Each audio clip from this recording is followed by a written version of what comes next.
주님의 평안 넘치는 하루 되시기 바랍니다. 아멘. 어제 우리는 엘리야가 담대하고 평안했던 그런 여유 있었던 모습을 보았습니다. 그런데 오늘 19장에는 우리가 아는 것처럼 엘리야가 우울증에 빠져 있고 상당히 연약해져 있습니다. 두려움이 가득합니다. 갑자기 왜 이렇게 엘리야가 꼬꾸라져 있습니까? 엘리야가 이렇게 된 모습을 우리가 살펴보면서 우리는 이렇게 되지 않기 위해서 어떻게 해야 될 것인가를 생각해 보려고 합니다. 자, 엘리야 어제 우리가 살펴보았을 때 말씀과 기도로 충만했습니다. 그때는 세상 무서운 것 없었습니다. 담대했습니다. 평안했습니다. 그런데 오늘 말씀에는 도망자가 되어 있습니다. 그냥 나가 떨어져 있고 차라리 나를 죽여달라고 그런 기도만 하고 있습니다. 인간의 연약함입니다. 방심할 수 없는 것입니다. 우리가 아무리 마음이 강하고 잘되고 대단해 보인다 할지라도 인간은 언제든지 순식간에 이렇게 연약해질 수 있음을 우리가 보면서 늘 하나님을 찾고 온 마음 다해 하나님을 의지하며 한순간도 방심하지 않고 오직 은혜로 살아가는 우리 모두가 되기를 원합니다. 자, 어제 우리가 읽었던 18장의 46절에 보면 엘리야가 넘어지기 전에 아주 대단한 사건이 하나 있었습니다. 여호와의 능력이 엘리야에게 임함에, 지금 어떤 상황이냐면요, 지금 폭우가 내리고 있습니다. 기적이 일어났습니다. 3년 만에 작은 구름이 큰 구름이 되고 해가 라는 큰 비를 내리는 이 상황에서 여호와의 능력이 누구에게? 엘리야에게 임할 때에 엘리야가 어떤 행동을 합니까? 뛰어갑니다. 마치 축지법을 하는 것처럼 빠른 속도로 자기가 있는 곳으로 가는 겁니다. 지금 갈멜산 꼭대기에서 기도를 하지 않았습니까? 이제 내려가야 되잖아요. 비가 오니까 가야 되는데 하나님의 영이 임하니까 마치 삼손에게 힘이 임했던 것처럼 엘리야에게 하나님의 능력이 임하니까 아주 빠른 속도로 뛰어가는 겁니다. 얼마나 빨랐냐면 지금 막 뛰어가는데 아하방도 지금 마차를 타고 가고 있지 않습니까? 그런데 아하방보다 더 빨리 가는 겁니다. 물론 지금 아하방은 비가 오기 때문에 마차에 좀 어려움이 있기는 합니다. 조금씩 진흙으로 바뀌고 있어요. 비가 많이 와서. 그래서 이 엘리야는 아하방을 지나서 빠른 속도로 뛰어갑니다. 뛰어가면서 무슨 생각했을까요? 많은 학자들이 이야기하기를 아마도 찬양하면서 뛰어갔을 것이다. 요즘 찬양으로 하면 살아계신 주 막 이런 찬양을 부르면서 막 빠른 속도로 뛰어가는 거예요. 얼마나 기분이 좋겠습니까?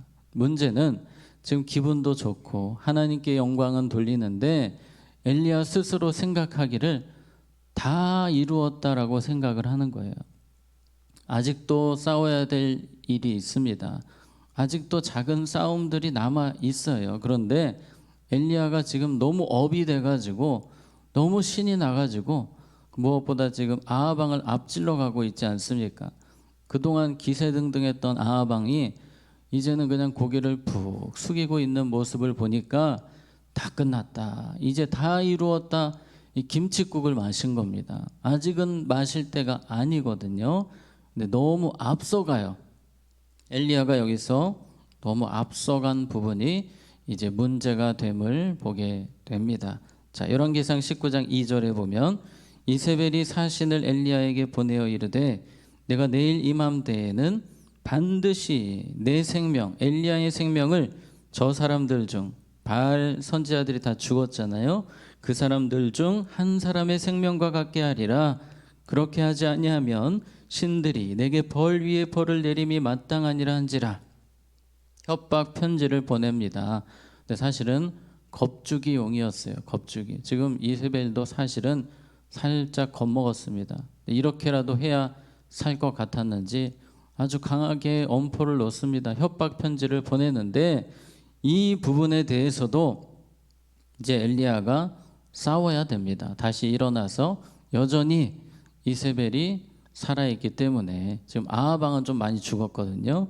이세벨이 살아있기 때문에 이제 하나님의 메시지를 받아서 두 번째 작전에 들어가면 되는데, 문제는 엘리야가 너무 앞서간 겁니다. 김칫국을 너무 많이 마셨어요. 그냥 다 이루었다라고 생각하니까 실망감이 큰 겁니다. 지금 하나님의 메시지가 두 번째 작전이 아직 선포가 안 됐거든요. 잘 들으면 됩니다. 말씀을 잘 들으면 살 길이 있는데 지금 혼자서 시나리오 다 쓰고 김칫국 마시고 혼자 실망하고 좌절하고 있는 것입니다. 지금 엘리야의 문제는, 따라해 봅시다. 말씀보다 내 생각이 앞서 있습니다. 네, 말씀보다 내 생각이 앞서니 지금 이런 부작용이 생기고 있습니다. 어제 말씀 18장 1절에 많은 날이 지나고 제3년에 여호와의 말씀이 엘리야에게 임하여 이르시되 너는 가서 아합에게 보이라. 내가 비를 지면에 내리리라. 이제 비가 왔잖아요. 그럼 다음 말씀을 들어야 됩니다. 하나님이 어떤 말씀하실까? 어떻게 끌고 가실까? 하나님의 시나리오는 무엇일까? 이렇게 준비를 해야 되는데 말씀 들을 생각은 하지 않고 혼자 앞으로 막 치고 나가다가 마치 막 뛰어가는 것처럼 혼자 앞으로 갔다가 꼬꾸라진 그런 상황이 된 것입니다. 그래서 우리는 앞서가면 안 됩니다. 무엇보다요? 말씀보다 항상 주님의 뜻이 무엇인지, 말씀이 어떻게 나에게 이야기하는지를 들을 준비가 되어야 합니다. 우리는 가끔 착각을 합니다. 하나님이 이렇게 역사하시겠지. 나만의 시나리오를 써서 그거를 밀고 가다가 또 괜히 마음이 무너질 때가 있습니다. 우리는 순간순간 주님 말씀하옵소서 내가 듣겠나이다. 늘 주님의 음성을 들을 준비를 해야 합니다. 말씀을 통해, 설교를 통해, 성경 묵상을 통해 주님이 무엇라고 말씀하실까? 오늘 하루 나에게 어떤 명령을 내리실까? 늘 귀를 기울이고 말씀보다 내 생각이 뭐하지 않도록, 앞서가지 않도록 먼저 말씀 앞에 항상 귀를 기울이는 삶을 살아야 하겠습니다. 자, 엘리야가 넘어진 두 번째 이유를 또 살펴보면요, 19장 10절에 이런 말씀이 있습니다. 그가 대답하되 내가 만군의 하나님 여호와께 무엇이 유별하오니? 열심히 유별하오니 이는 이스라엘 자손이 주의 언약을 버리고 주의 제단을 헐며 칼로 주의 선지자들을 죽였음이오며 오직 누구만 남았거늘? 나만 남았거늘 그들이 내 생명을 찾아 빼앗으려 하나이다.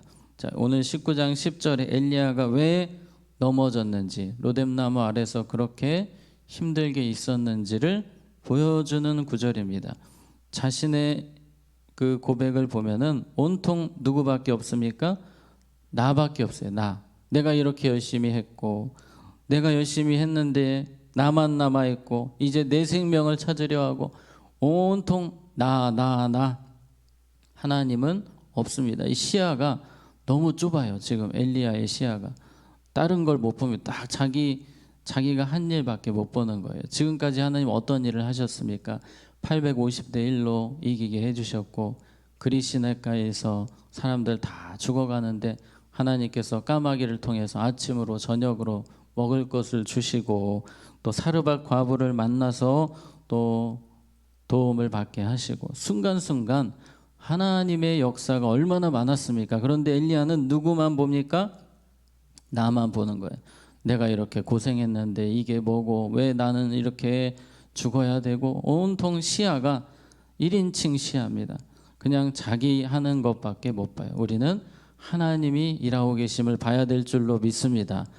우리는 전후 좌우에서 위아래에서 역사하시는 하나님이 일하고 계심을 볼 때에, 확신할 때에, 믿을 때에 엘리야처럼 넘어지지 않습니다. 그래서 따라해 봅시다. 좁은 시야, 엘리야의 시야가 1인칭 시야, 하나님의 일을 보지 못하는 좁은 시야였기 때문에 이렇게 로뎀나무 아래서 넘어져 버렸습니다.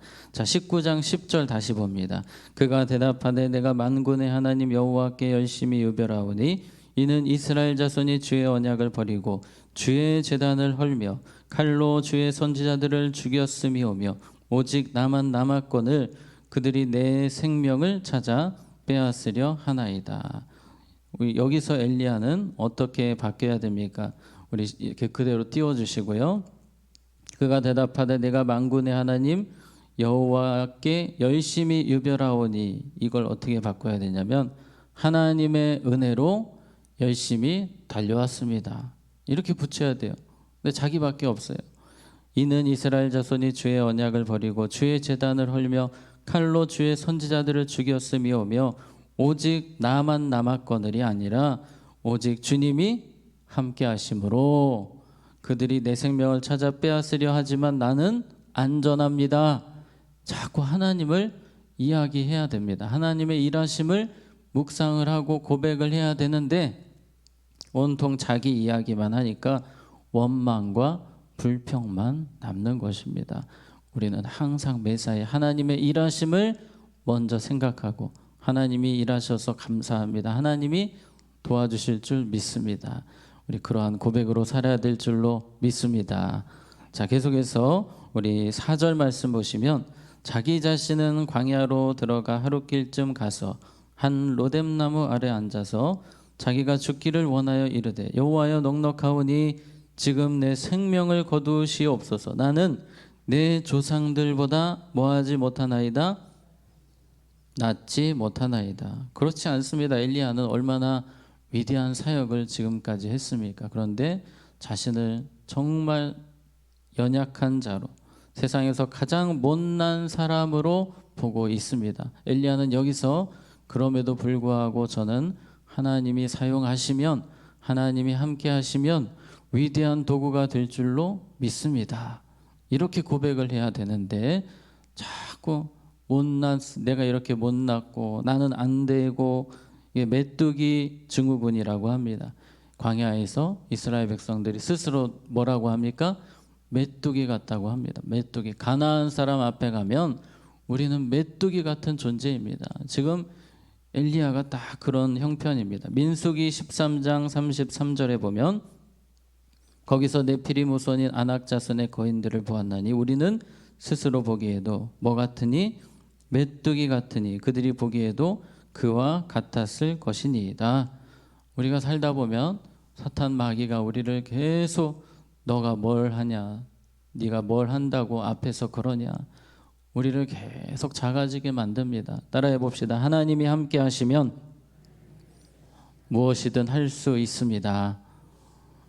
아멘. 우리는 이 문장이 중요합니다. 나는 부족하지만 연약하지만 하나님이 함께 하시면 나는 위대한 주님의 도구가 될 줄로 믿습니다.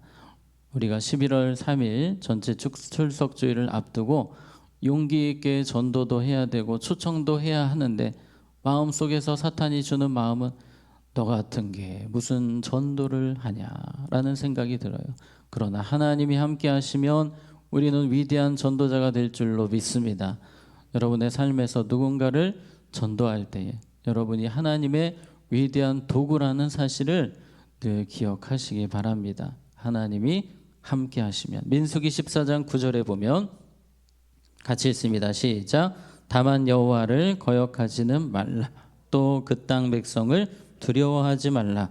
그들은 우리의 먹이라. 그들의 보호자는 그들에게서 떠났고 여호와는 우리와 함께 하시느니라. 그들을 두려워하지 말라 하나. 아멘. 여호와는 우리와 어떻게 하시느니라? 함께 하시느니라. 아멘.